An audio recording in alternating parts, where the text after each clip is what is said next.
ಈಗ big boss ಅಲ್ಲಿ ನಿಮ್ಮ ನೋಡಿದವರು ತುಂಬಾ ಅಶ್ವಿನಿ ಅವರಿಗೆ ತುಂಬಾ ಅಗ್ರೆಷನ್ ಇದೆ, ತುಂಬಾ ಕೋಪ ಮಾಡ್ಕೊಂತಾರೆ ಅಂತ. ಆದ್ರೆ ಹೊರಗಿದ್ದ ಅಶ್ವಿನಿ ಬೇರೆ.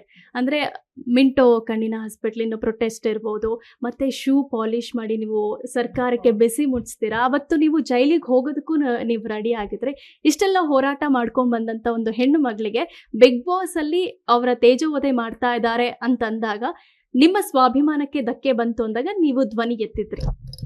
ನಾನು ಇಡೀ ಬಿಗ್ ಬಾಸಲ್ಲಿ ನೀವು ನನ್ನ ಜರ್ನಿ ನೋಡೋದಾದರೆ ನಾನು ಯಾರ ಹತ್ರನೂ ಕಾಲು ಕೇಳ್ಕೊಂಡು ಜಗಳಕ್ಕೆ ಹೋಗೇ ಇಲ್ಲ, ಇನ್ಕ್ಲೂಡಿಂಗ್ ರಕ್ಷಿತಾನು ಫಸ್ಟ್ ಪಾಯಿಂಟ್ ಔಟ್ ಮಾಡೋದೇ ಜಾನ್ವಿಗೂ ಅವ್ರಿಗೂ ಜಗಳ ಆಗಿರುತ್ತೆ.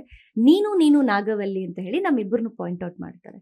ಆಗ ನಾನು ಬೆಡ್ಡಿಂದ ಎದ್ದೇಳ್ತೀನಿ. ಅಲ್ಲಿವರೆಗೂ ನನಗೂ ಅವ್ರಿಗೂ ಏನೂ ಇರೋದೇ ಇಲ್ಲ. ಸೊ ಈ ರೀತಿ ನನ್ನನ್ನು ಪ್ರತಿ ಸಲ ಟಾರ್ಗೆಟ್ ಮಾಡಿದಾಗ ಬಹುಶಃ ನನ್ನ ಆ್ಯಂಗರ್ ಮ್ಯಾನೇಜ್ಮೆಂಟ್ ಅಂತ ಏನು ಹೇಳ್ತಾರೆ, 100ಗೆ ಹೋಗೋದು ಒಂದು ಸ್ವಲ್ಪ ಮೀಟ್ರ್ ಸ್ವಲ್ಪ ಕಡಿಮೆ ಇದ್ದರೆ ಬೆಟ್ರ್ ಅನಿಸ್ತಿತ್ತು. ಬಟ್ ಒಂದೇ ಸಲ ನಾನು ಆ ಪೀಕ್ಗೆ ಹೋಗ್ತಾ ಇದ್ದಿದ್ದು ಪ್ರಾಬ್ಲಮ್ ಆಗ್ತಿತ್ತು. ಬಟ್ ನನ್ನನ್ನು ಎಲ್ಲೆಲ್ಲಿ ಟಾರ್ಗೆಟ್ ಮಾಡಿದ್ದಾರೆ, ಪ್ರತಿಯೊಬ್ಬರು ಟಾರ್ಗೆಟ್ ಮಾಡಿದಾಗಲೇ ನಾನು ರಿಯಾಕ್ಟ್ ಮಾಡಿದ್ದೀನಿ. ಬಟ್ ಟಾರ್ಗೆಟ್ ಮಾಡಿ ಟ್ರಿಗರ್ ಮಾಡಿ ಸುಮ್ಮನೆ ಆಗ್ಬಿಡೋರು. ಬಟ್ ನಾನು ಅದನ್ನು ಜಾಸ್ತಿ ಮಾಡ್ತಿದ್ದರಿಂದ ನಾನು ಜಾಸ್ತಿ ಕಾಣ್ತಿದ್ದೆ ಅಷ್ಟೇನೆ. ಸೊ ಇದೆಲ್ಲ ಬಿಗ್ ಬಾಸ್ ಮನೇಲಿ ಆಗಿರುವಂಥದ್ದು.